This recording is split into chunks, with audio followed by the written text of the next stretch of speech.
أعوذ بالله من الشيطان الرجيم. بسم الله الرحمن الرحيم.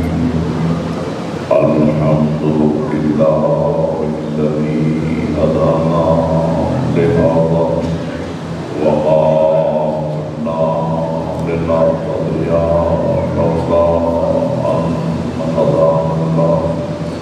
لقد جاءت رسل ربنا بالحق. الصلاة والسلام على رسول المصدق والمصطفى الأمجد والمحمود الأحمد أبي القاسم محمد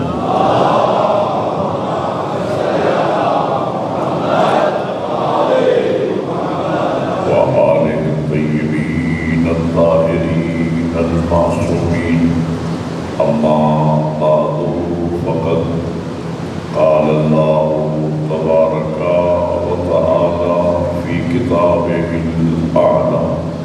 بسم الله الرحمن الرحيم. قل إن كنتم تحبون الله فاتبعوني يحببكم الله ويغفر لكم ذنوبكم والله غفور رحيم. وقال رسول الله صلى الله عليه وآله وسلم: أول ما خلق الله نوري. بلند الصلوات.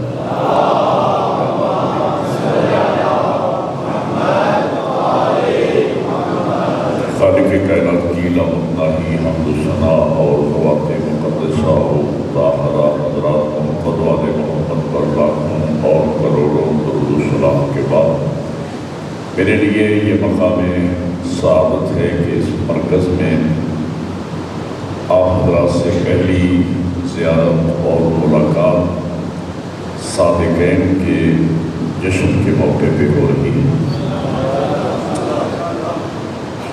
میں سب سے پہلے دو معصوم ہادیوں کی ولادت باسعادت کے اس خوبصورت موقع پر دل کی عطا گہرائیوں سے تمام برادران اسلامی کی خدمت میں بالعموم، قوالیان حیدر کرار کی خدمت میں بالخصوص اور اپنے زمانے کے امام کی بارگاہ مقدس میں بالاخص مبارکباد پیش کرتا ہوں۔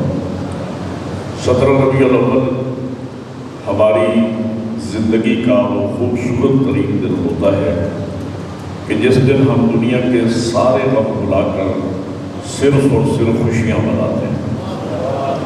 ایام عذاب گزارنے کے بعد ربیع الاول میں جب میں اپنے معصوم ہادیوں کا جشن مسرت پڑھتا ہوں تو مجھے حضور کی وہ حدیث یاد آتی ہے کہ حضور نے فرمایا کہ مومن وہ ہے کہ جو میری آل کی خوشیوں میں خوشیاں منائے اور میری آل کے غم میں غم منائے۔ غم کے بارے میں حضور کی حدیث ہے، آپ سنا کرتے ہیں ایام عذا میں، یقیناً تواتر کے ساتھ علماء و ذاکرین نے بیان فرمائی کہ نبی نے فرمایا کہ من بقا علی الحسین ابقا و تباکا وجبت لہ الجنہ، جو میرے بیٹے حسین کے غم میں روئے یا رلائے یا رونے کی شکل بنائے تو اللہ اس پہ جنت کو واجب قرار دیتا ہے۔ میں کہتا ہوں اگر غم کے موقع پہ رونے کی شکل بنانے سے جنت واجب ہوتی ہے تو صادقین کے جشن میں مسکرانے سے بھی جنت واجب ہو جاتی ہے۔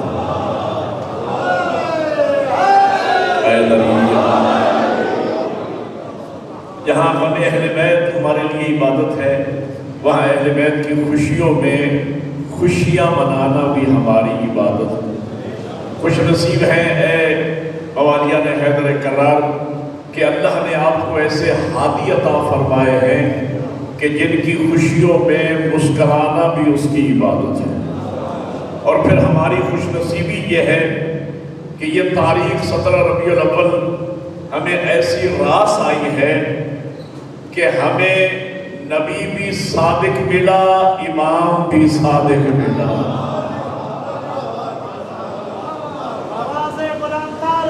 صلوات۔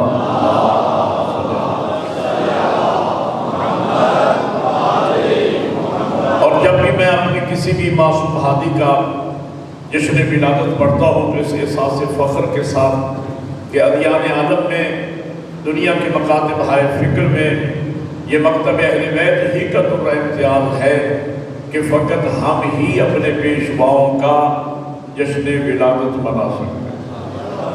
دنیا اپنے اپنے پیشواؤں کا یوم وفات تو منا سکتی ہے، جشن ولادت نہیں منا سکتی، اس لیے کہ کسی کے پیشوا کے دنیا میں آنے میں بھی عظمت نہیں ہے، جانے میں بھی عظمت نہیں ہے۔ اللہ نے ہمیں ایسے ہادی عطا فرمائے ہیں جن کے آنے میں بھی عظمت ہے اور جن کے جانے میں بھی عظمت ہے۔ اور خصوصاً آج کا یہ جشن اس مخلوق کے اول کا جشن ہے، اس نور اول کا جشن ہے جن کے لیے حضور نے خود اشارہ فرمایا، قرآن مجید نے بھی اشارہ فرمایا ہے، احادیث میں بھی اظہار ہوا ہے معصومین علیہ السلام کی طرف سے ان کی خلقت نورانی کا۔ اور آپ زیارت وارثہ میں ہر شب جمعہ ہر مومن تلاوت کرتا ہے امام حسین علیہ السلام کے بارے میں کہ اشہد انک کنت نورا فی اصلاب الشامخۃ والارحام المطہرۃ، کہ اے مولا حسین آپ عالم نور میں تھے، اصلاب طاہرہ اور ارحام مطہرہ میں۔ ان کی خلقت نورانی کا تذکرہ تواتر کے ساتھ علماء امامیہ نے کیا ہے اور غیر شیعہ علماء نے بھی تواتر کے ساتھ کیا ہے۔ اور میں بھی آپ حضرات کے سامنے حضور کی حدیث تلاوت کرنے کا شرف حاصل کیا۔ حضور فرماتے اول ما خلق اللہ نوری، سب سے پہلے اللہ نے میرے نور کو خلق فرمایا۔ اکیلا نور پیغمبر اول مخلوق ہے نہ، شیعہ سنی کتب میں حضور کی حدیث ہے کہ آنا و علی من نور واحد، کہ میں اور علی ہم ایک نور سے ہیں۔ بتانا یہ تھا جب سے میں ہوں تب سے علی ہے۔ ایک نعرہ مل کے حیدری، یہ دو ہستیاں اول مخلوق ہیں نہ۔ حضور کی حدیث یہ بھی تواتر کے ساتھ شیعہ سنی کتب میں آئی ہے۔ حضور نے فرمایا الفاطمۃ بضعۃ منی، فاطمہ میرا حصہ ہے، فاطمہ میرا جز ہے۔ کیوں فرمایا؟ فصاحت و بلاغت دیکھیں کلام پیغمبر میں، حضور فرماتے ہیں فاطمہ میرا حصہ ہے، فاطمہ میرا جز ہے، یعنی میں کل ہوں اور فاطمہ میرا جز ہے۔ جز کیوں کہا؟ اس لیے کہ کل بغیر جز کے مکمل نہیں ہوتا۔ اس حدیث کے ذریعے بتانا یہ تھا جب سے میں ہوں تب سے زہرا ہے۔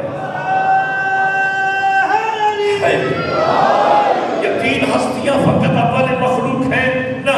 فرمایا الحسن والحسین ریحانۃ آیا، حسن و حسین میری خوشبو ہے۔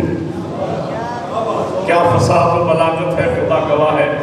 نبی نے فرمایا الحسن والحسین ریحانۃ آیا، حسن و حسین میری خوشبو ہے۔ خوشبو کیوں فرمایا؟ اس لیے کہ اہل علم جانتے ہیں خوشبو کبھی پھول سے جدا نہیں ہوتی۔ بتانا یہ تھا جب سے میں ہوں تب سے حسنین ہے۔ یہ پانچ ہستیاں اول مخلوق ہیں نہ۔ فرمایا اولنا محمد، اوسطنا محمد، آخرنا محمد، وکلنا محمد۔ ہمارا پہلا بھی محمد ہے، ہمارا درمیانی بھی محمد ہے، ہمارا آخری بھی محمد ہے۔ ہم 14 کے 14 محمد ہیں، اور جب سے پہلا محمد ہے تب سے آخری محمد ہے۔ اس نور اول کو فلاسفہ نے حقیقت محمدیہ کے نام سے تعبیر فرمایا ہے، اور اس حقیقت محمدیہ میں فقط حضور کا نور شامل نہیں ہے بلکہ ان 14 انوار کو اللہ نے حقیقت محمدیہ کا جز قرار دیا ہے۔ یہ حقیقت محمدیہ اللہ کی پہلی تخلیق کا مظہر ہے۔ چنے ہوئے لوگ بیٹھے ہیں، پڑھے لکھے لوگ تشریف فرما ہے۔ میں جملہ عرض کرنے چلا ہوں دیکھیں میرے قبلہ، میں نے عرض کیا کہ اللہ کی تخلیق کا مظہر ہے یہ 14، اللہ کی تخلیق، پہلی تخلیق کا مظہر ہے یہ 14۔ انسان کی تخلیق میں اور اللہ کی تخلیق میں فرق ہے، انسان کے بنانے میں اور اللہ کے بنانے میں فرق ہے۔ انسان جو لیٹسٹ بناتا ہے پہلے سے بہتر بناتا ہے، توجہ فرمائیے، انسان جو آخر میں بناتا ہے پہلے سے بہتر بناتا ہے، اس لیے کہ انسان میں نقص ہی نقص ہے۔ ایک اردو کا جملہ ہے، ذرا مشکل ہے، توجہ فرمائیں گے، مشق کے بعد ہاتھ کا سنبھلنا دلیل نقص ہے۔ مشق کے بعد ہاتھ کا سنبھلنا دلیل نقص ہے۔ کیا مطلب؟ تمرین کے بعد، مشق کے بعد، محنت اور کاوش کے بعد آہستہ آہستہ بہتری کی طرف آنا یہ ناقص ہونے کی دلیل ہے۔ انسان میں نقص ہی نقص ہے، اللہ کے ہاں کمال ہی کمال ہے۔ دلیل یہ ہے انسان جو آخر میں بناتا ہے پہلے سے بہتر بناتا ہے۔ میں اس کی مثال دوں گا تو چھوٹے بچے بھی سمجھ کے جائیں گے۔ دیکھیں سب سے پہلے انسان نے سائیکل ایجاد کیا، پھر محنت کی، تمرین کی، مشق کی، موٹر سائیکل ایجاد کر لی، پھر اور محنت کی، 4 وہیل گاڑیاں آ گئی، پھر اور محنت کی، AC کوچز آ گئی، پھر اور محنت کی، ٹرین ایجاد ہو گئی، پھر اور مشق کی، تمرین کی، محنت کی، ہیلی کاپٹر ایجاد کر لیا، پھر اور تمرین کی اور محنت کی، ہوائی جہاز آ گیا، پھر اور مشق کی، F-16 آ گیا۔ تخلیق کے لحاظ سے اگر انسان میں نقص نہ ہوتا تو یہ پہلے دن F-16 بنا۔ پتہ نہیں میں سمجھا پا رہا ہوں؟ میں عظمت مصطفیٰ کا جملہ کہنے چلوں، اس مخلوق کے اول کی عظمت کا جملہ ذرا سنیے گا، لیکن تمہید میں ایک جملہ، ایک مثال اور سن لیجیے۔ سب سے پہلے انسان نے ریڈیو ایجاد کیا، پھر مشق کی، محنت کی، ٹیپ ریکارڈر ایجاد کر دی۔ آپ دیکھتے تھے کہ ایک زمانہ تھا کہ ہر گھر میں ٹیپ ریکارڈر ہوا کرتی تھی، پھر تمرین کی، محنت کی، اور black and white T V آ گیا، پھر رنگین ٹی وی آ گیا، پھر انٹرنیٹ آ گیا۔ اب موبائل پر انٹرنیٹ کی سہولت موجود ہے۔ تخلیق کے لحاظ سے اگر انسان میں نقص نہ ہوتا یہ پہلے دن انٹرنیٹ بنا۔ اور میں تمہیں ختم ہوگی، یہاں میں جملہ کرنے چلوں، یہ پہلے دن انٹرنیٹ بناتا۔ آہستہ آہستہ مشق کے بعد بہتری کی طرف آنا یہ ناقص ہونے کی دلیل ہے۔ انسان میں نقص ہی نقص ہے، لیکن اللہ کے ہاں کمال ہی کمال ہے۔ دلیل یہ ہے انسان کے ناقص ہونے کی کہ یہ جو آخر میں بناتا ہے پہلے سے بہتر بناتا ہے۔ اللہ کے ہاں چونکہ کمال ہی کمال تھا، لہذا خلقت کائنات سے 4,24,000 سال پہلے جس مخلوق کو اللہ نے سب سے پہلے بنایا انہی کو سب سے اعلیٰ بنایا۔ پھر ان جیسا کسی کو نہ بنایا، پھر ان کا نام رکھا ختمی مرتبہ کہ جہاں تمام مراتب دی اٹ بعد از خدائے بزرگ توئی قصہ مختصر، پھر ان جیسا کسی کو نہ بنایا۔ اور میں نے عرض کیا کہ اللہ کی تخلیق کا پہلا مظہر ہے ہمارا نبی۔ اس نور اول، اس مخلوق کے اول کی تعریف میرے جیسا ایک خاکی انسان کیا کرے، چہ نسبت خاک را با عالم پاک، ذرے کی کیا حیثیت ہے کہ وہ آفتاب کی بات کرے۔ انسان کی اوقات میں نہیں ہے کہ اللہ کی اس پہلی مخلوق کی تعریف کرے۔ اسی لیے اردو کا ایک جملہ ہے اور آپ ماشاءاللہ متوجہ ہیں، میں عرض کیا کرتا ہوں کہ خدا کے لیے جوہر کی قیمت جوہری ہی سے پوچھی۔ توجہ نہیں فرمایا؟ وہ بھائیو، انسانی دماغ کی ایک لمٹ ہوتی ہے، ایک کیپیسٹی، ایک لمٹ، ایک حد ہے جس سے اوپر یہ دائرہ فکر انسانی پرواز کرنے کی صلاحیت رکھتا ہی نہیں ہے۔ اور ہے یہ نہیں، یعنی میں عرض کرتا ہوں کہ وہ بندہ جس نے زندگی میں 5,000 کا نوٹ نہ دیکھا ہو، خدا کے لیے اس سے کوہ نور کی مالیت مانگنے کو نہ گئی۔ نہیں توجہ فرمائے او بھائیوں، وہ بندہ جو ڈیلی 1000-1200 میں مزدوری کرنے والا ہے، اگر آپ اس سے پوچھ بیٹھیں گے کہ ذرا کوہ نور کی مالیت لگائیے، وہ بڑی چھلانگ لگائے گا، کہے گا 50 لاکھ۔ اس غریب کو کیا پتا کوہ نور کیا ہوتا ہے؟ اسی لیے میں کہا کرتا ہوں، ارے وہ مولوی صاحبان جن کی جیب میں فضائل کا ٹکا نہ ہو، وہ کیا جانے حسنین کے نانا کا مقام کیا ہے؟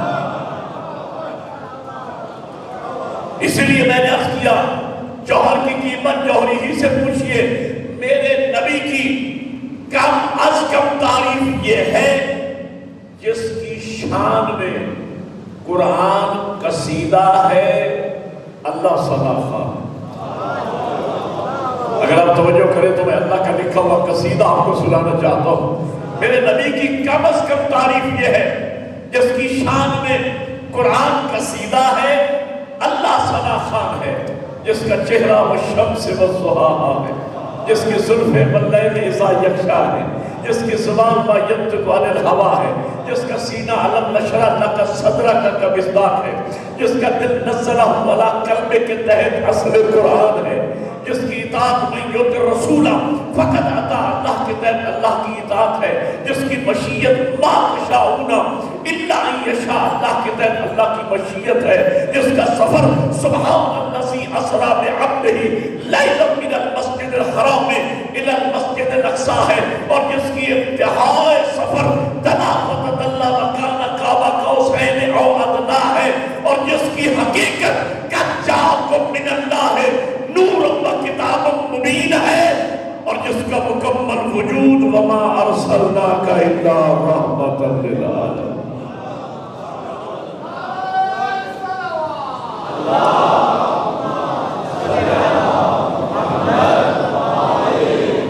توجہ فرمائے۔ اور میرے بھائیوں، ایک میں دعویٰ کرنے چلوں، اس میں دلیل عرض کروں گا۔ اس وقت امت مسلمہ میں جتنا اختلاف ہے، جتنا انتشار ہے، جتنی فرقہ بندی ہے، اس کی ایک بنیاد ہے، اور وہ بنیاد یہ ہے کہ مسلمانوں نے عظمت مصطفیٰ کو نہیں سمجھا۔ میرا دعویٰ یہ ہے کہ اگر امت مسلمہ عظمت مصطفیٰ کو سمجھ لیتی، حقیقت محمدیہ کو درک کر لیتی، اس مخلوق اول کی معرفت حاصل کر لیتی، پہچان لیتی، آج امت میں نہ اختلاف ہوتا، نہ انتشار ہوتا، نہ فرقہ بندی ہوتی، بلکہ یہ ایک امت ہوتی۔ نبی صاحب، میں ایک مثال عرض کیا کرتا ہوں، میرے بزرگ بہتر جانتے ہیں، عزیز نوجوانوں کو سمجھانے کے لیے، حکومت پاکستان نے رویت ہلال کمیٹی بنائی ہے۔ اس کمیٹی کا ایک ہی مشن ہے کہ ہر اسلامی مہینے کی پہلی تاریخ کو ثابت کیا جائے۔ یہ رویت ہلال کمیٹی 5ویں تاریخ کو ثابت کرنے کے لیے نہیں ہے، 10ویں یا 20ویں تاریخ کو ثابت کرنے کے لیے نہیں ہے، پہلی تاریخ کو ثابت کرنے کے لیے۔ 12-14 بندے سمجھ کے مجھے دعا دیں گے، میں لاہور تک مطمئن جاؤں گا، میں کچھ کہنے والا ہوں۔ یہ 5ویں، 10ویں، 20ویں تاریخ کو ثابت کرنے کے لیے نہیں، پہلی تاریخ کو ثابت کرنے کے لیے ہے۔ کیوں؟ اس لیے کہ حکومت یہ سمجھتی ہے اگر امت مسلمہ میں پہلی تاریخ پر اختلاف ہو گیا، یہ اختلاف آخری تاریخ تک جائے گا۔ جشن منانے آئے ہو ذرا ہوشیار، بیدار ہو کے بیٹھو، وہ کچھ کہنے والا ہوں۔ حکومت یہ سمجھتی ہے اگر امت مسلمہ میں پہلی تاریخ پر اختلاف ہو گیا، یہ اختلاف آخری تاریخ تک جائے گا۔ یہی دلیل میری بھی ہے، اگر امت مسلمہ عظمت مصطفیٰ پہ جمع ہو جاتی، حقیقت محمدیہ کو سمجھ لیتی، اس مخلوق کی اول کی معرفت پہلے ہی دن حاصل کر لیتی، آج امت میں نہ اختلاف ہوتا، نہ انتشار ہوتا، نہ فرقہ بندی ہوتی، بلکہ ایک امت ہوتی۔ کیوں؟ اس لیے کہ جب پہلا محمد سمجھ میں آ جاتا تو 14 کے 14 محمد سمجھ میں آ جاتا۔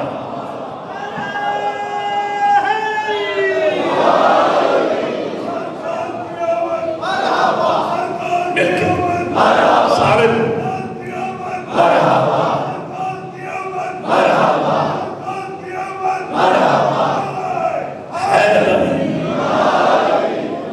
بڑی رضی اللہ عنہ خیر عطا فرمائے، جب پہلا محمد سمجھ میں آ جاتا تو 14 کے 14 محمد سمجھ میں آ جاتا۔ ابتدائی اسلام سے معاملہ گڑبڑ کہاں ہوا، میں اس راز سے آج کے جشن میں پردہ اٹھانے والا ہوں، ذرا توجہ فرمائیے گا۔ میں نے آپ کو گفتگو سنا رہا ہوں، پڑھے لکھے لوگ تشریف فرما ہے۔ دیکھیں میرے قبلہ، تاریخ کا ایک چیپٹر، تاریخ کا ایک باب میں آپ کے سامنے رکھنے چلا ہوں چند منٹوں میں۔ حضور فتح مکہ کے لیے جب مدینہ سے مکہ تشریف لے گئے، تاریخ یہ کہتی ہے کہ یہ سن 8 ہجری کا واقعہ ہے، اور یہ بھی تاریخ کی لفظ ہے کہ 10,000 کا لشکر تھا ہمارے نبی کے ساتھ۔ موضوع سیرت النبی ہے، تو میں حضور کے حوالے سے ایک اہم ترین اسلام کا ٹرننگ پوائنٹ ہے جو میں بتانے چلا ہوں، اور یہ بھی تاریخ کی لفظ ہے کہ 10,000 کا لشکر لے کر حضور جب مکہ میں انٹر ہوئے تو سورج غروب ہوا چاہتا تھا۔ حضور نے پہاڑیوں کے دامن میں لشکر اسلام کو جمع کیا اور خطاب فرمایا کہ ہم رات کو شہر مکہ میں داخل نہیں ہوں گے، مکہ جائے امن ہے، ہو سکتا ہے بندے مقابل سے تلوار چلے اور مکہ کا تقدس پامال نہ ہونے پائے، لہذا ہم رات بھر انتظار کریں گے اور صبح امن کا سفید پرچم لے کر شہر مکہ میں داخل ہوں گے۔ میرے بھائیوں، تاریخ عالم و آدم کا واحد لیڈر ہے ہمارا نبی کہ جو مکہ میں فاتح کی حیثیت سے داخل ہوئے اور امن کا سفید پرچم لے کر داخل ہوئے۔ یہ مثال آپ کو اور کہیں بھی نہیں ملے گی سوائے ہمارے نبی کی۔ 10,000 کا لشکر مکہ کی پہاڑی، اب میں ایک ایک لفظ تول کے بول رہا ہوں، ذرا سمجھیے گا۔ 10,000 کا لشکر مکہ کی پہاڑیوں کے درمیان پھیل گیا۔ تاریخ یہ کہتی ہے کہ 2 فردے ہیں، دونوں مکی ہیں، دونوں ہمسائے ہیں۔ فرق یہ ہے ان میں سے ایک فرد مسلمان ہے، ایک کافر ہے۔ مسلمان فرد کا نام جناب عباس ابن عبد المطلب ہے اور کافر کا نام ابو سفیان ہے۔ یہ بات ذہن میں رکھیے کہ یہ فتح مکہ سے ایک رات پہلے کا واقعہ ہے۔ میں اپنے ایک لفظ کا ذمہ دار ہوں۔ وہ فتح مکہ کے بعد مسلمان ہوا، اس نے کلمہ بعد میں پڑھا، یہ فتح مکہ سے ایک رات پہلے کی بات ہے۔ یہ دونوں مکہ کی پہاڑی پہ سوار ہوئے۔ ابو سفیان کے جس کی ساری زندگی میدان جنگ میں اسلام اور مسلمانوں کے خلاف لڑتے گزری تھی، اس کی تجربہ کار نگاہوں نے لشکر اسلام کی طاقت کا اندازہ لگانے میں دیر نہیں کی، اور ایک مرتبہ طائرانہ نگاہ دوڑانے کے بعد اور لشکر اسلام کی طاقت کا اندازہ لگانے کے بعد ابو سفیان جناب عباس کی طرف دیکھ کر کہتے ہیں، عباس یار تیرے بھتیجے محمد نے صلی اللہ علیہ وسلم کتنی بڑی حکومت بنا لی، تیرے بھتیجے نے کتنی بڑی حکومت بنا لی۔ اب یہ ہے ٹرننگ پوائنٹ، یہی میں سمجھانا چاہتا ہوں، اگر سمجھ آ گئی تو جشن کا حق ادا ہو جائے گا۔ کہاں تیرے بھتیجے نے کتنی بڑی حکومت بنا لی ہے۔ تاریخ یہ کہتی ہے کہ یہ سننا تھا کہ جناب عباس کے چہرے پہ جلال اتر آیا، خون اتر آیا جناب عباس کے چہرے پر، اور جناب عباس نے ابو سفیان کو کوہنی ماری اور کہا بدبخت یہ حکومت نہیں رسالت ہے۔ اللہ آپ کو جزائے خیر عطا فرمائے، جو سمجھا ہے وہ بولا ہے میرے ساتھ۔ کہا جسے تو حکومت سمجھ رہا ہے نا، یہ حکومت نہیں ہے، یہ رسالت ہے، رسالت۔ اگلے دن المیہ یہ ہو گیا، ظلم یہ ہوا کہ اگلے دن وہ ابو سفیان بھی مسلمان۔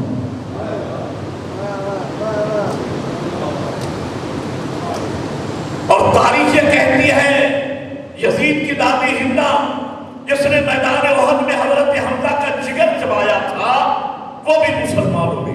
اور قرآن یہ کہتا ہے وَيَدْخُلُونَ فِي دِينِ اللَّهِ أَفْوَاجًا، لوگ گروہ در گروہ اسلام میں آنا شروع ہو گئے۔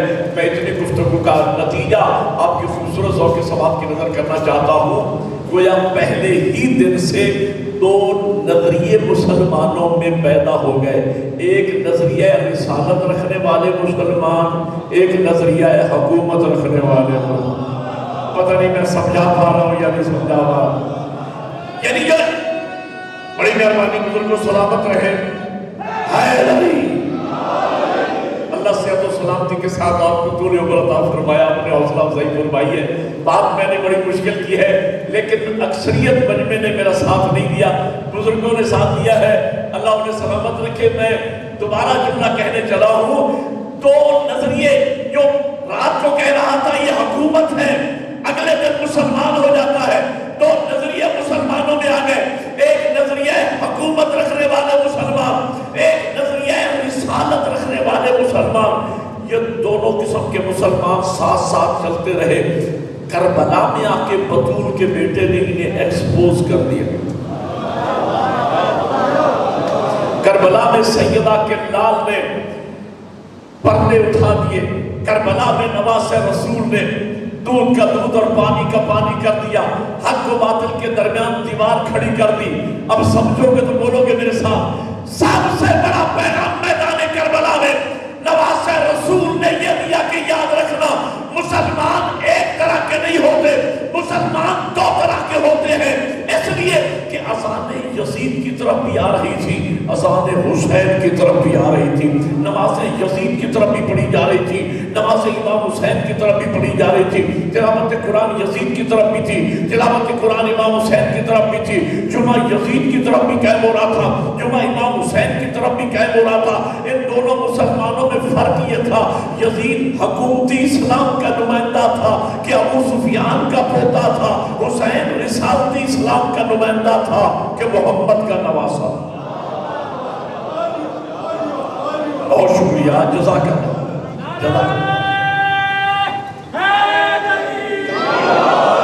آج بھی یہ دونوں قسم کے مسلمان اس دنیا میں موجود ہیں. حکومتی مسلمان بھی موجود ہے، رسالتی مسلمان بھی موجود ہے.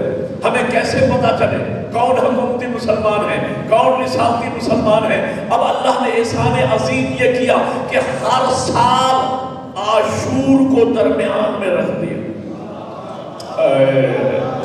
کہ جو مسلمان نواز رسول کے نام پہ جمع ہو جائے، دنیا پہچان لے یہ رسالتی اور حسینی مسلمان ہے، اور جو عاشور کی مخالفت کرے وہ حکومتی اور یزیدی مسلمان ہے. ان کا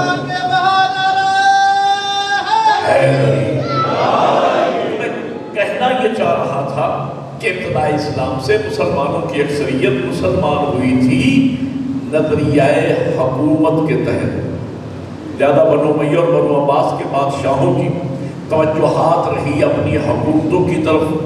نہ انہوں نے پہلے محمد کو سمجھا، نہ درمیانی سمجھ میں آیا، نہ آج آخری سمجھ میں آیا. توجہ ہے یہ نہ آج آخری سمجھ میں آ رہا ہے اور نہ سمجھے.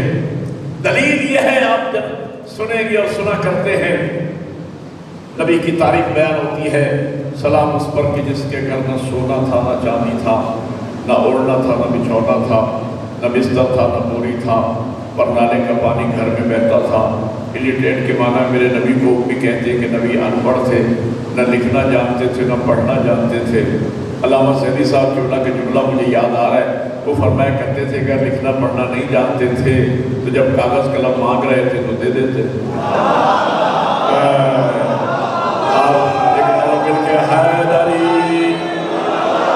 فرماتے اگر لکھنا پڑھنا نہیں جانتے تھے تو جب کاغذ قلم مانگ رہے تھے تو دے دیتے. کہنے لگے اگر دے دیتے تو لکھ دیتے. پتا چلا دل سے مانگتے ہیں، لکھنا بھی جانتے ہیں، پڑھنا بھی جانتے ہیں. زبان سے کہتے نہ لکھنا جانتے تھے نہ پڑھنا جانتے تھے. تو جہاں دل اور زبان میں فرق آ جائے، شریعت کی اصطلاح میں اسی کو منافقت کہا جاتا ہے. اقرار مل کے بولو ہے ناری. حالانکہ قرآن مجید کی پہلی وحی میں صفحہ کے بہننا پہلی وحی میں میرے نبی کے پڑھنے کا بھی ذکر ہے، لکھنے کا بھی ذکر ہے. قرآن کی پہلی وحی ہر مسلمان کو یاد ہے. اقرا باسم ربک الذی خلق. میرے حبیب پڑھی اپنے پروردگار کے نام سے. میں کسی بچے کو بیٹا ہوا میں اڑ جائیے تو آپ مسکرا کے کہیں گے مولانا جب بچے میں ہوا میں اڑنے کی صلاحیت ہی نہیں، آپ حکم کیوں دے رہے؟ اگر نبی پڑھنا نہیں جانتا تھا، اللہ کیوں کہہ رہے میرا نبی پڑھ؟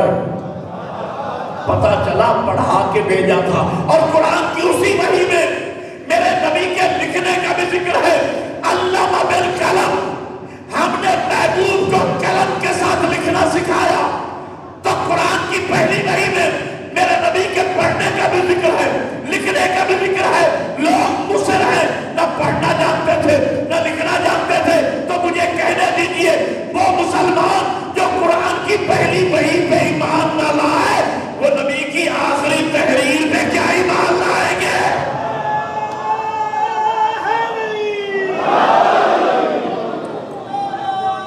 اور شکریہ۔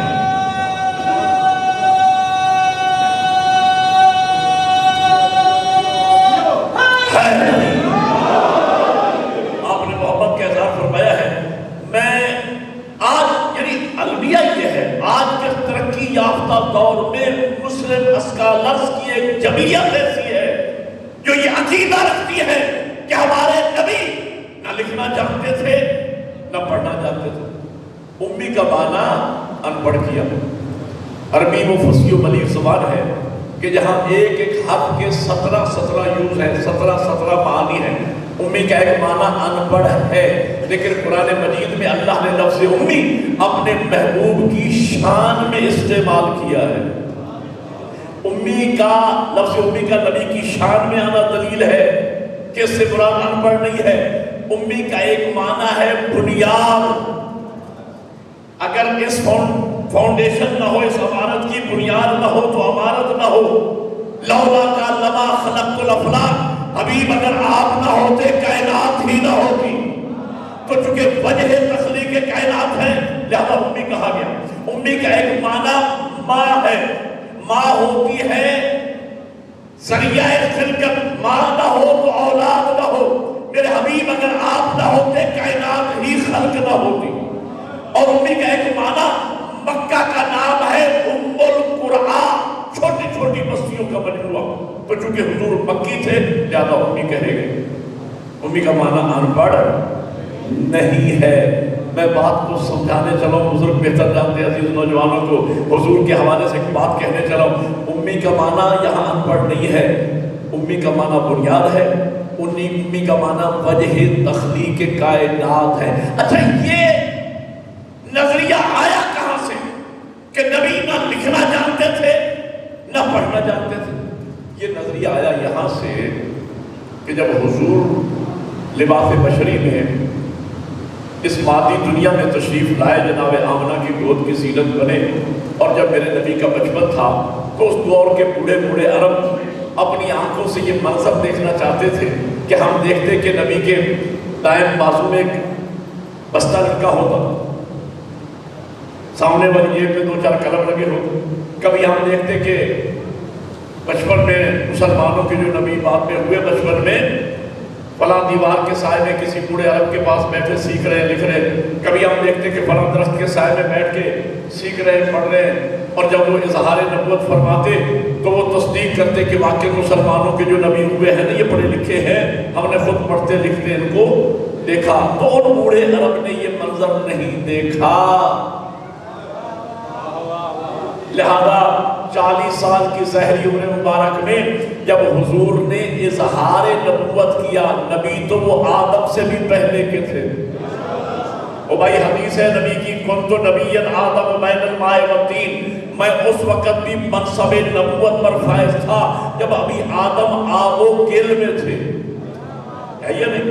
تو نبی تو آدم سے اظہار نبوت فرمایا۔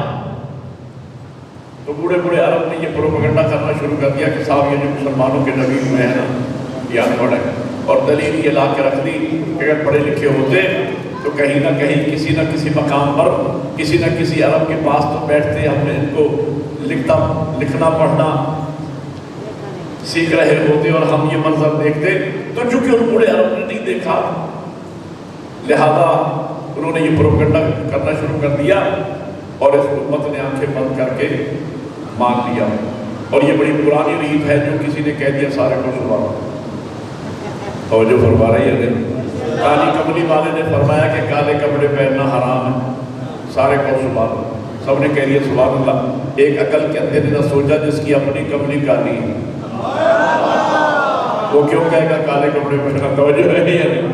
بہرحال میں کہنا یہ چاہوں، انہوں نے اس مسئلے کو میں دو اور دو چار کر کے حل کرنا چاہتا ہوں۔ فرض کیجئے میں یہاں آیا عشر محرم پڑھنے کے لیے،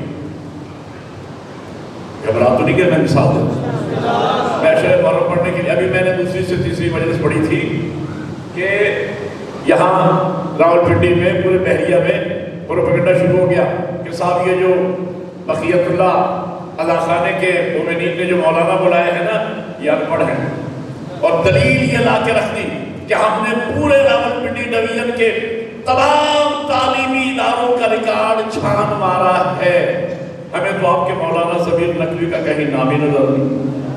او بھائی اگر پڑھے لکھے ہوتے تو کسی پرائمری اسکول میں، مڈل میں، کالج میں، یونیورسٹی میں کہیں نہ کہیں تو مولانا کا نام لکھا ہوتا، تو کہیں بھی نہیں ہے، تو اس سے بڑی ہم کیا دلیل لائیں کہ مولانا ان پڑھ ہیں؟ تو میں کہتا ہوں کہ چار پڑھے لکھے لوگ مل کر ان جاہلوں کو یہ جواب کیوں نہیں دیتے کہ عقل کے اندھو ہمارے مولانا ضمیر نقوی کا تعلق راولپنڈی سے نہیں ہے، یہ جہاں سے آئے ہیں وہاں پتہ کرو۔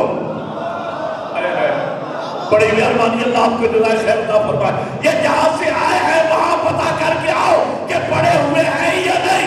یہی غلطی مسلم اسکالر سے ہوئی، یہ لوگ میرے نبی کو اس دنیا کا پڑھا لکھا دیکھنا چاہتے تھے، میں کہتا ہوں میرے نبی اس دنیا کے تھے ہی نہیں، جہاں سے آئے ہیں وہاں پتہ کرو۔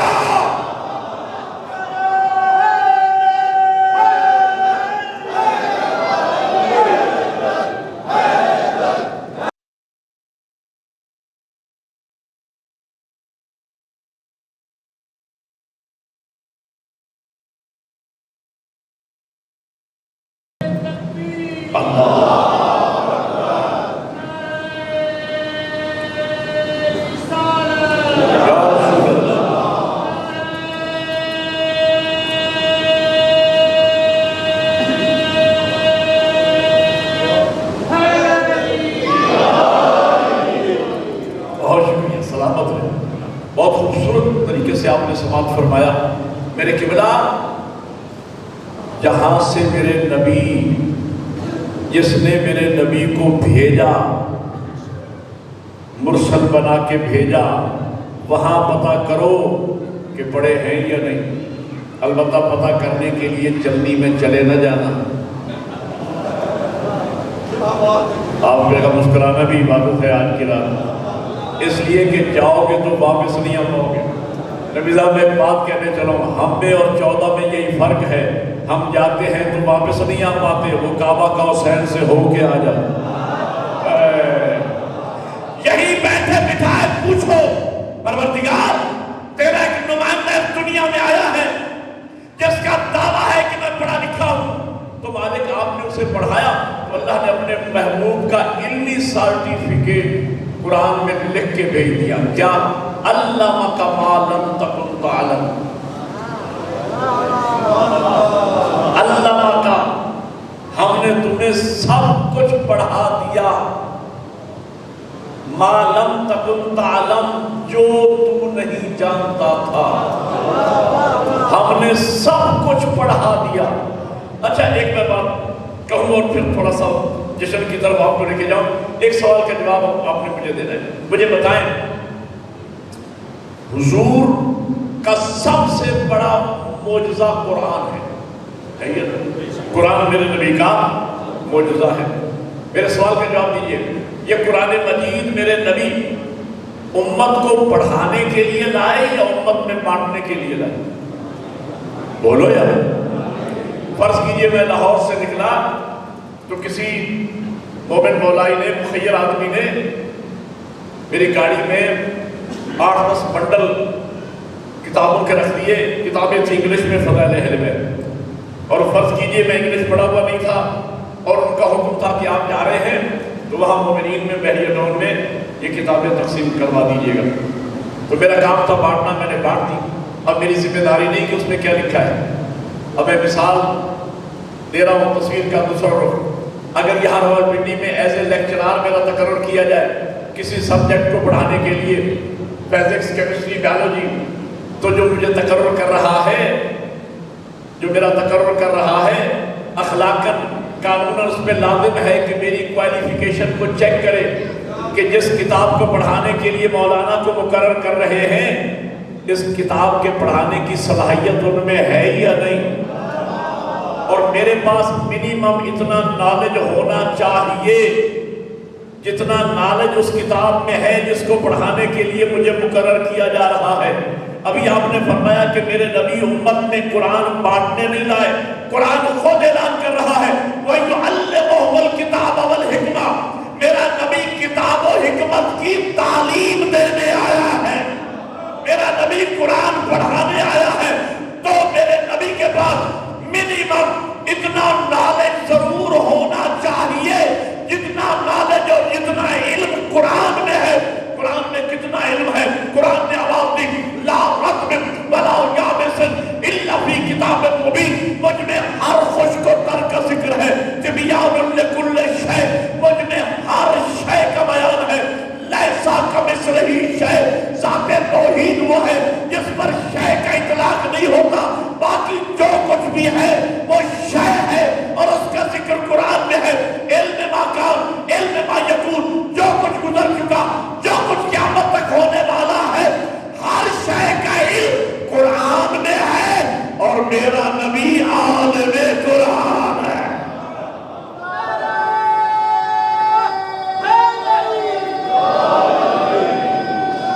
لیکن اب مل کے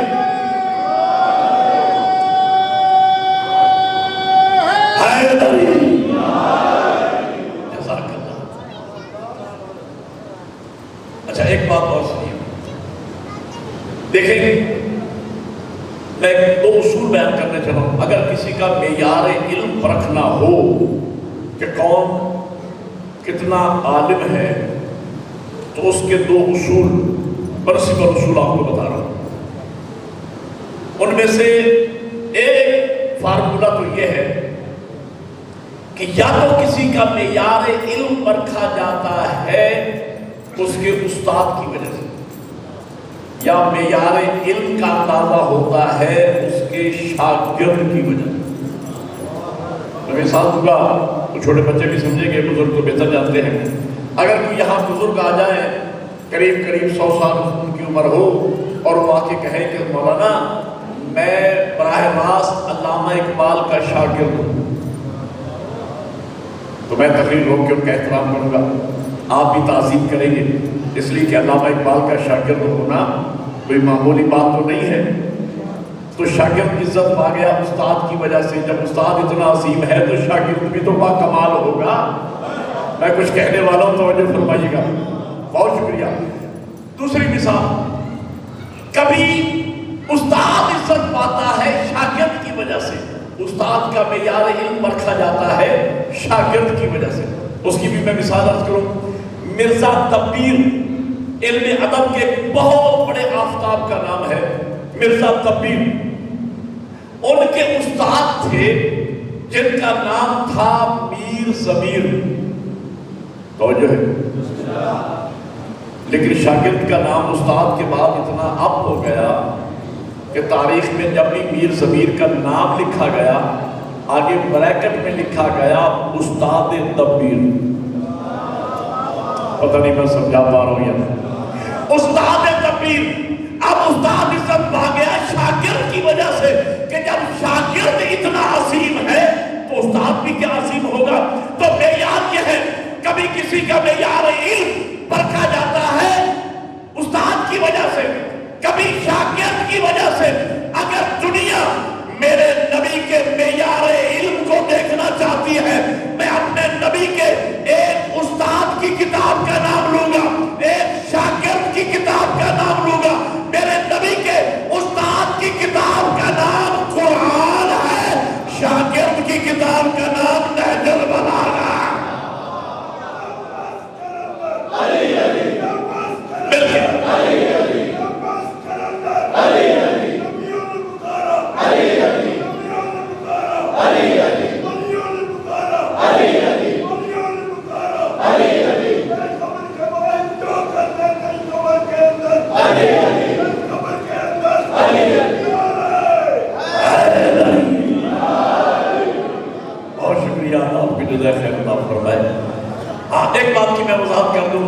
یہ میں نے اصطلاح لفظ استعمال کیا ہے نہج البلاغہ۔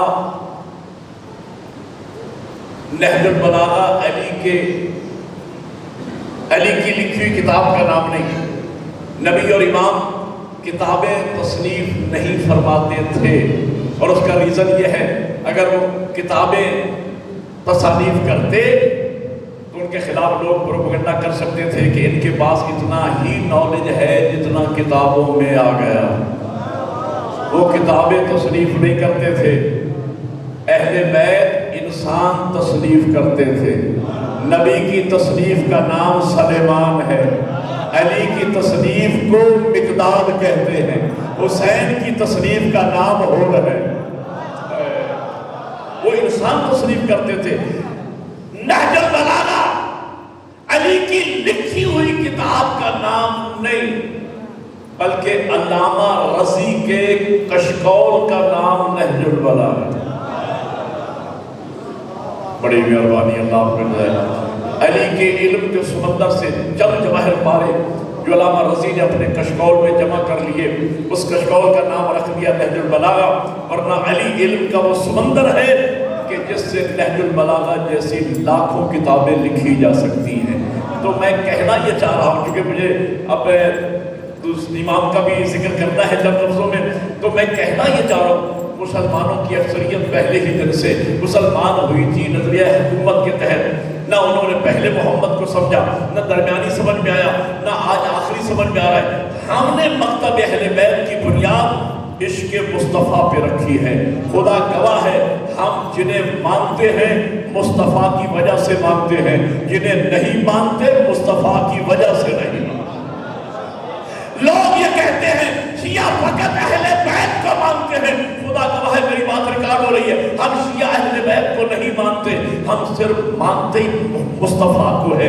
دلیل یہ ہے، کب کہا تھا سیدہ نے کہ میں پیغمبر کے جسم کا حصہ ہوں۔ ہم نے سیدہ کو بذات رسول سیدہ کے کہنے پہ نہیں مانا، ہم نے تو زبان رسالت سے سنا۔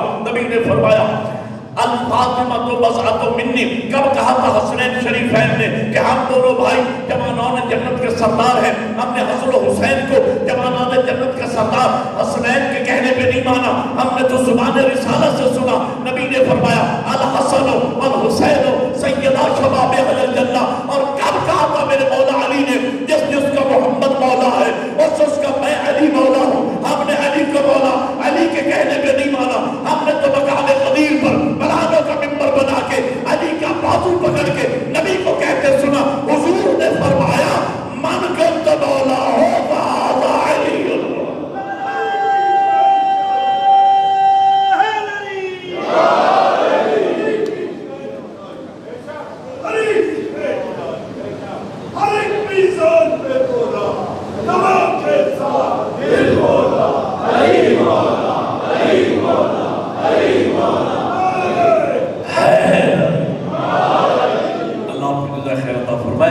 ہم نے مکتب اہل بیت کی بنیاد عشق مصطفیٰ پہ رکھی۔ ہم جنہیں مانتے ہیں نبی کی وجہ سے مانتے ہیں، اور یہ بھی مکتب اہل بیت کے ماننے والوں پہ اعتراض ہے اور بے جا اعتراض ہے۔ اس کو کلیئر ہو جانا چاہیے آج کے اس علمی اور ترقی یافتہ دور میں کہ شیعہ حیدر کرار اصحاب رسول کو نہیں مانتے۔ یار یہ کیسے ہو سکتا ہے؟ وہ لوگ کہ جنہوں نے نبی کی زیارت کی، نبی کے ہاتھوں کے بوسے لیے، نبی کے پیچھے نمازیں پڑھی، ہم آخر ان کو کیوں نہیں مانیں گے؟ تشیعوں کا عقیدہ ایک جملے میں عرض کر رہا ہوں یہ ہے اصحاب پیغمبر کے بارے میں کہ اصحاب مصطفیٰ زمین پر ہوں تو دین کے منارے ہیں، آسمانوں پر ہوں تو ستارے ہیں، اہل بیت کے ساتھ ہوں تو ہمارے ہیں۔ بڑی مہربانی اللہ آپ کی طرف سے۔ دو بنیادی فرق ہیں، یہ اگر فرق سمجھ میں آ گئی تو تشیع سمجھ میں آ جائے گی۔ ہم مانتے ہیں اصحاب رسول کو، بنیادی دو فرق ہیں۔ پہلا فرق یہ ہے کہ ہم اتباع رسول کرتے ہیں، ہم نبی کی اولاد کو، نبی کی آل کو اور نبی کی اصحاب کو ہم شیعہ برابر نہیں مانتے۔ پہلا فرق تو یہ، اور اس میں ہم جذبات سے کام نہیں لیتے۔ ہماری حقیقت پسندی کی دلیل یہ ہے کہ مولا علی اکیلے نہیں تھے، علی کے سکے 3 بھائی اور بھی تھے، جناب طالب، جناب عقیل، جناب جعفر طیار، بھائیوں میں سب سے چھوٹے چوتھے نمبر پہ مولا علی، لیکن علی نور اول کا دوسرا حصہ، علی لحموں کا لاہمی، دموں کا دمی، جسموں کا جسمی، روحوں کا روحی۔ ہم جناب طالب کو ابو طالب کا لخت جگر مانتے ہیں، ہم جناب عقیل کو فاطمہ بنت اسد کا نور نظر مانتے ہیں، ہم جناب جعفر طیار کو اسلام کا مبلغ تسلیم کرتے ہیں، لیکن جب علی کی برابری کا مسئلہ آتا ہے، علی کے مقابلے میں علی کی اپنی ماں کے حقیقی بیٹوں کو ہم علی کے برابر نہیں مانتے، تو جب علی کی اپنی ماں کے بیٹے علی کے برابر نہ ہو سکے تو کوئی غیر علی کی برابری کیا کرے گا؟ ہم برابر نہیں مانتے، ایک بات۔ دوسری بات سنیے، دوسری بات یہ ہے کہ ہم نے نبی کے بعد دین حاصل کرنے کا سورس اہل بیت کو مانا ہے، بس یہ بنیادی فرق ہے۔ اچھا یہ اعتراض کہاں سے آئے کہ نہیں مانتے؟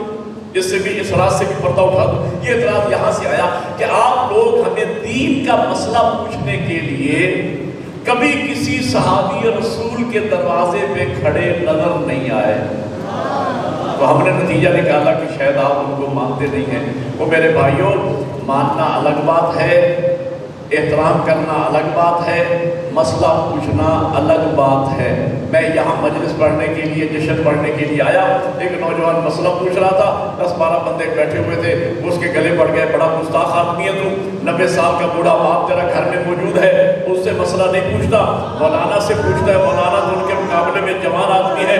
وہ سیانہ سکر سمجھدار بچہ تھا، اس نے کہا بے وقوف میں نہیں ہوں، بے وقوف تم لوگ ہو، وہ میرا باپ ہے، میری اصل ہے، میں اس کی خاک پاک کے برابر بھی نہیں ہوں، لیکن اتفاق سے میرے باپ کی وہ کوالیفیکیشن نہیں ہے جو مولانا کی ہے، میں احترام باپ کا کروں گا، مسئلہ عالم سے پوچھوں۔ ہم نے بھی یہی کیا، ہم احترام الحمدللہ اصحاب کا بھی کرتے ہیں، ازواج کا بھی کرتے ہیں، لیکن مسئلہ باب مدینۃ العلم سے پوچھتے ہیں۔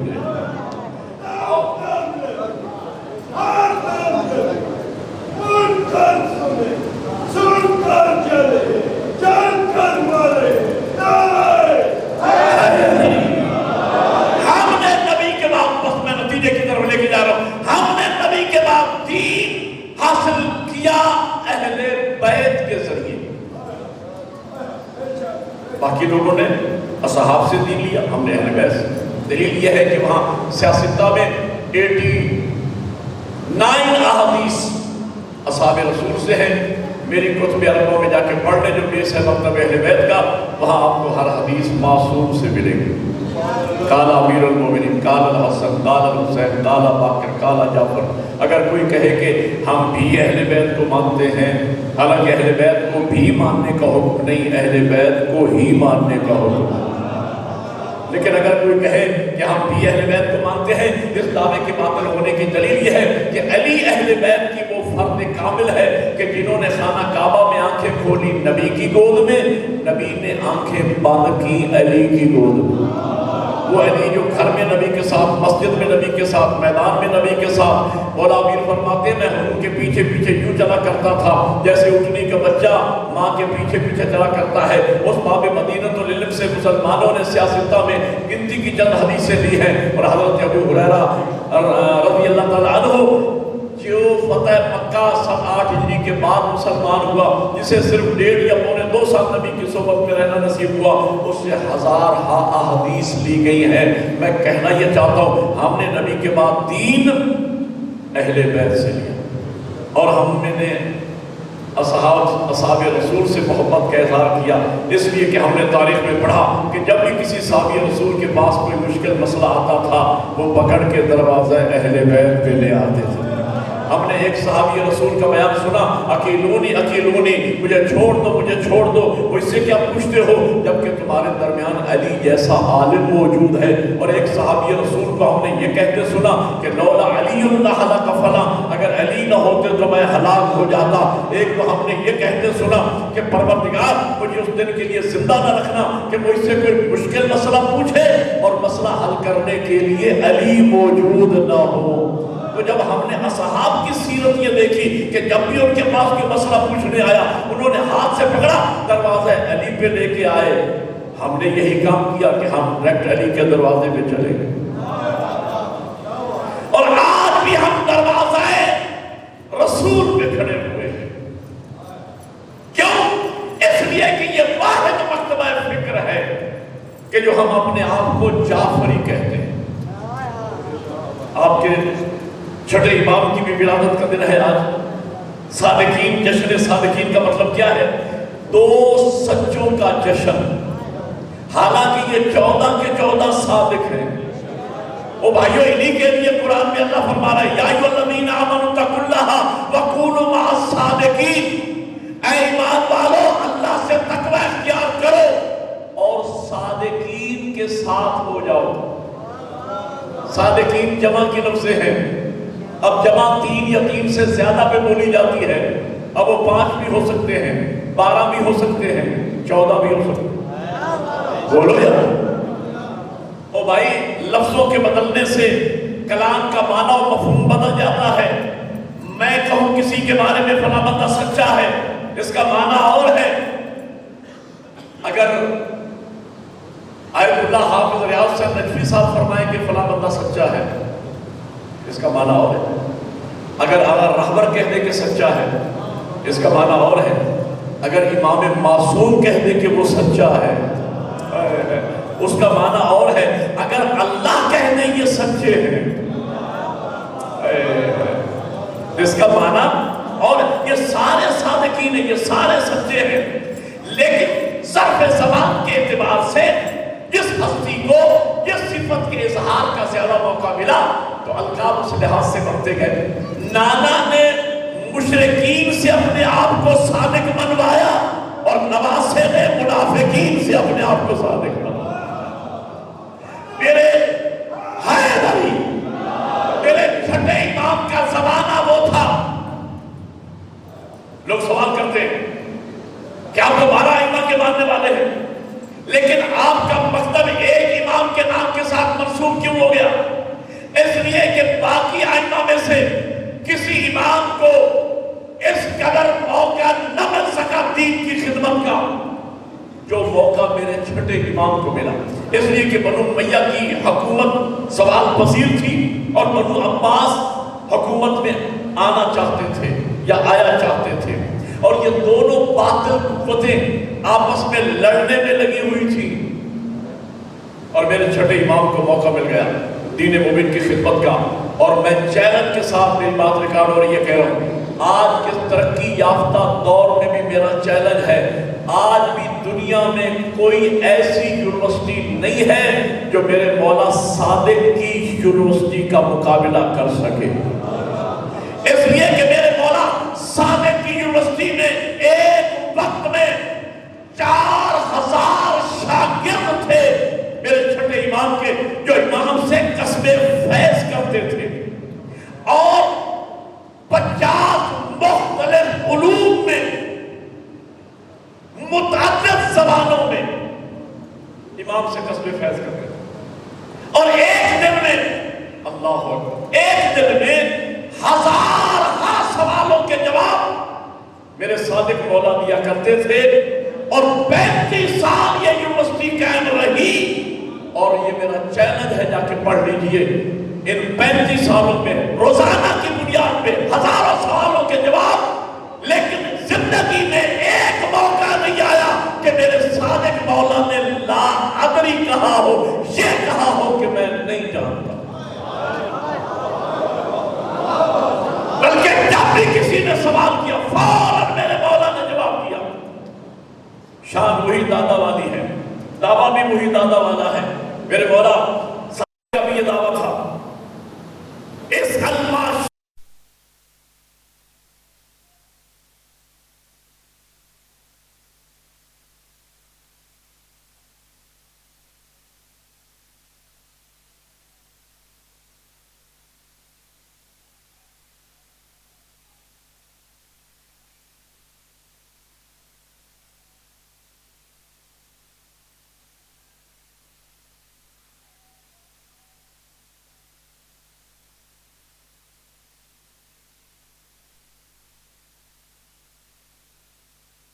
کتاب ہے نہ پڑھنے والوں کے سامنے کتاب ہے۔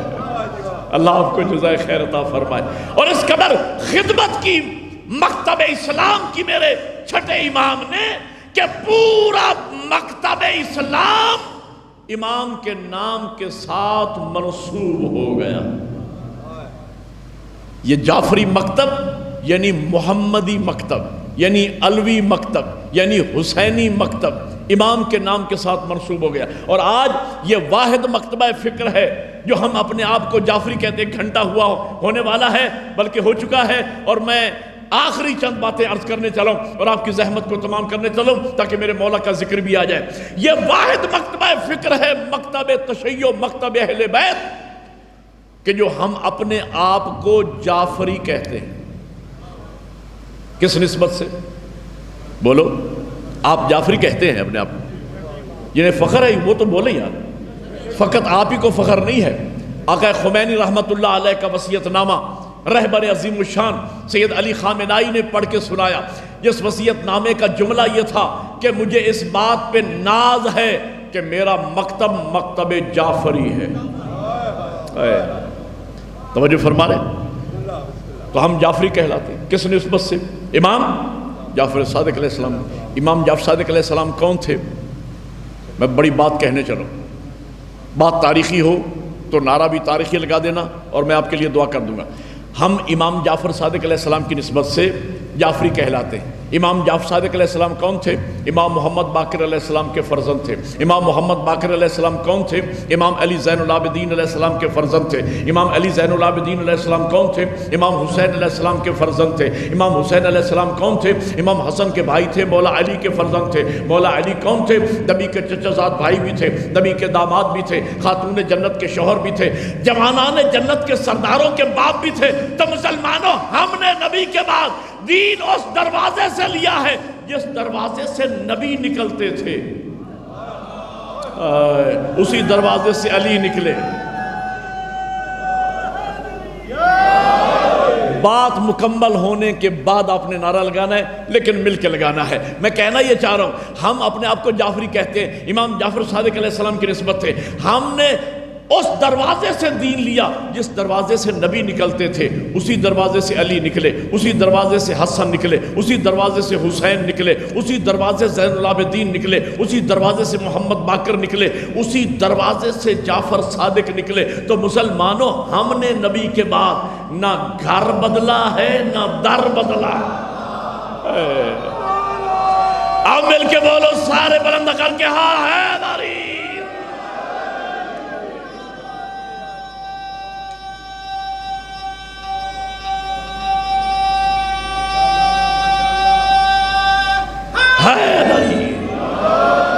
اللہ آپ کو جزائے خیر۔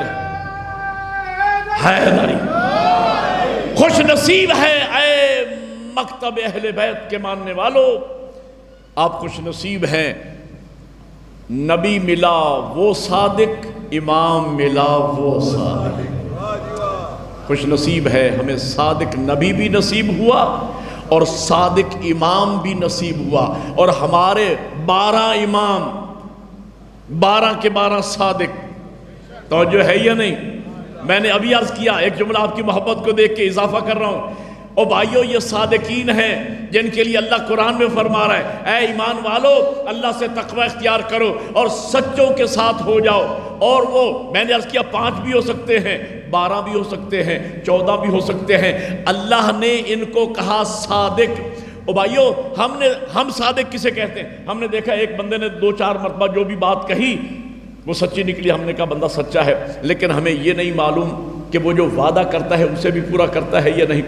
ہم اسے صادق الخبر تو کہہ سکتے ہیں، صادق القول نہیں کہہ سکتے، لیکن 2-4 مرتبہ دیکھ لیا جو اس نے وعدہ کیا وہ سچا نکلا، ہم نے کہا کہ بندہ سچا ہے، لیکن ہمیں یہ نہیں معلوم کہ اس کے دماغ، اس کے دل اور اس کا ظاہر اور اس کا باطن اس میں یک رنگی ہے یا نہیں، اس لیے کہ اس کا ظاہر ہمارے حدود ادراک میں ہے، اس کا باطن ہمارے حدود ادراک سے خارج ہے۔ میں کہنا یہ چاہ رہا ہوں کہ جب ہم عالم الغیب نہیں ہیں تو ہمارا کہنا کہ فلاں بندہ سچا ہے اس کی کیا حیثیت ہے، لیکن یہاں صادقین کی لفظیں ہیں 14 ہیں جسے وہ عالم الغیب کہہ رہا ہے یہ سچے ہیں۔ اس کا مطلب یہ ہوا اس نے اپنے علم غیب کے آئینے میں ان کے قول کو بھی پرکھ لیا ہے، فعل کو بھی پرکھ لیا ہے، ظاہر کو بھی پرکھ لیا ہے، باطن کو بھی پرکھ لیا ہے، اس کے بعد کہا ہے سچا۔ تو مجھے کہنے دیجئے آنکھیں 14 کی ہیں، نگاہ ایک ہے، دل 14 کے ہیں، ارادہ ایک ہے، دماغ 14 کے ہیں، سوچ ایک ہے، ہاتھ 14 کے ہیں، کام ایک ہے، پاؤں 14 کے ہیں، اقدام ایک ہے۔ ہم سچوں کے ماننے والے ہیں۔ او بھائیو، لوگوں کے 4 امام، مصلی 4، تمہارے 12 امام، مصلی ایک۔ مل کے نعرہ حیدری، بڑی مہربانی۔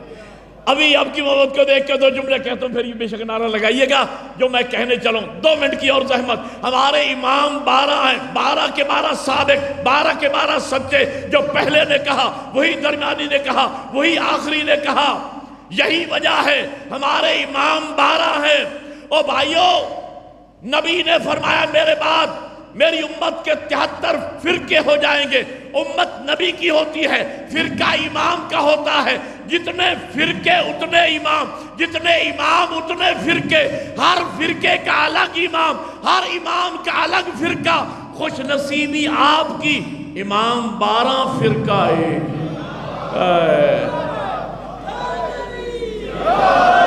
امام 12 مکتب ایک، امام 12 مسلک ایک۔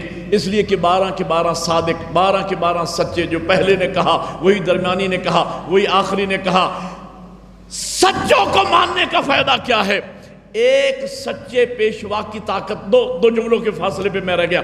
ایک سچے پیشوا کی طاقت کا اندازہ میں آپ کو بتا رہا ہوں۔ 14 سچوں کو ماننے کا فائدہ کیا ہوگا اس کا اندازہ آپ نے خود لگانا ہے۔ اب میں تفصیل میں نہیں جا رہا، آپ کی ذوق سماعت پر اعتماد کرتے ہوئے ایک تاریخی جملہ کہنے چلوں۔ حضرت موسیٰ سچا پیشوا، پیچھے 12 قبیلے، سامنے دریا ہے، پیچھے فرعون لگا ہوا ہے۔ قرآن یہ کہتا ہے جب تک اچھا ایک بات یاد رکھنا، یہ بنی اسرائیل، حضرت یعقوب علیہ السلام کا ایک نام تھا اسرائیل۔ اللہ نے ان کو 12 فرزند عطا فرمائے، ان میں سے ایک جناب یوسف علیہ السلام تھے۔ اللہ نے ان کو مصر میں حکومت عطا فرمائی، انہوں نے اپنے بھائیوں کو وہاں بلا لیا۔ ان 12 بھائیوں کی جو اولادیں پھیلی وہ بنی اسرائیل کہلائے۔ انہی میں سے اللہ نے جناب موسیٰ کو نبی مبعوث کیا۔ تو اب سمجھ آئی، حضرت موسیٰ سچا پیشوا، پیچھے 12 قبیلے، سامنے دریا ہے، پیچھے فرعون ہے۔ یاد رکھنا قبیلے والے معصوم نہیں تھے، معصوم صرف موسیٰ تھے۔ میں کوئی ہدیہ کر رہا ہوں، جشن کا جملہ ہدیہ کرنے چلا ہوں۔ معصوم صرف موسیٰ تھے۔ یہ بنی اسرائیل بڑی نخرے والی قوم تھی۔ انہوں نے خدا کو دیکھنے کی ضد بھی کی تھی، من و سلوہ لینے سے انکار بھی کیا تھا۔ ان میں نیک بھی ہوں گے، گناہگار بھی ہوں گے۔ معصوم، یار سوچنے کی بات ہے، بندہ خود گناہگار ہو، کم از کم راہبر تو معصوم ہو۔ راہبر معصوم کو بنایا۔ معصوم راہبر کو ماننے کا فائدہ کیا ہے؟ حضرت موسیٰ سچا پیشوا، پیچھے 12 قبیلے، سامنے دریا ہے، پیچھے فرعون ہے۔ قرآن یہ کہتا ہے جب تک حضرت موسیٰ کا آخری ماننے والا دریا سے نکل نہیں گیا، دریا نہیں ملا، اور جب تک آخری فرعونی دریا میں آ نہیں گیا۔ اب نہ سمجھو گے مجھے لاہور تک دکھ رہے گا، دریا نہیں ملا۔ قرآن نے پیغام یہ دیا، سچا پیشوا اکیلا نجات نہیں پاتا، سارے ماننے والوں کو لے کے نکلتا ہے۔ جھوٹا پیشوا اکیلا نہیں ڈوبتا،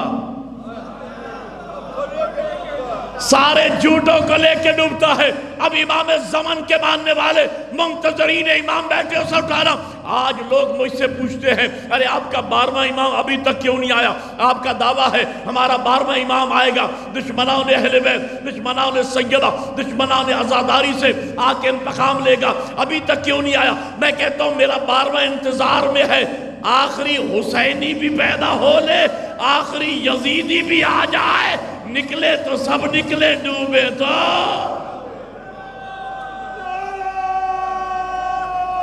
مل کے حیدری۔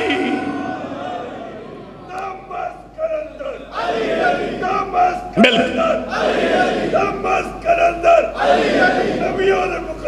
علی، علی، علیوں نے پکارا علی علیوں نے پکارا علی علیوں نے پکارا علی علیوں نے پکارا علی تو قبر کے باہر جو کر لے تیری قبر کے اندر تیری قبر کے اندر نعرہ حیدر۔ آخری جملہ، 1 منٹ کی زحمت، بہت خوبصورت طریقے سے آپ نے سماعت فرمایا۔ آخری جملہ کہہ رہا ہوں، میں نے عرض کیا کہ ایک سچا پیشوا حضرت موسیٰ، آخری لفظ کہہ رہا ہوں توجہ کیجئے گا، قرآن یہ کہتا ہے ایک سچا پیشوا، جب تک حضرت موسیٰ کا آخری ماننے والا دریا سے نکل نہیں گیا دریا نہیں ملا، جب تک آخری فرعونی دریا میں آ نہیں گیا دریا نہیں ملا، تو قرآن یہ کہتا ہے ایک سچا پیشوا موسیٰ 12 کے 12 قبیلوں کو نجات دلوا کے لے گیا۔ تو میں سوچتا یہ ہوں جب ایک سچا پیشوا موسیٰ 12 قبیلوں کو نجات دلوا دے تو کیا قیامت کے دن 12 سچے مل کر ایک قوم کو نہ بخشوائیں گے؟ اب دونوں ہاتھ بلند کر کے نعرہ تکبیر، نعرہ رسالت، نعرہ حیدری، حسینیت، یزیدیت، بر محمد وآل محمد صلوات، بنبی عربی و رسول مدنی بأخیہ اسد اللہ مسمی بعلی۔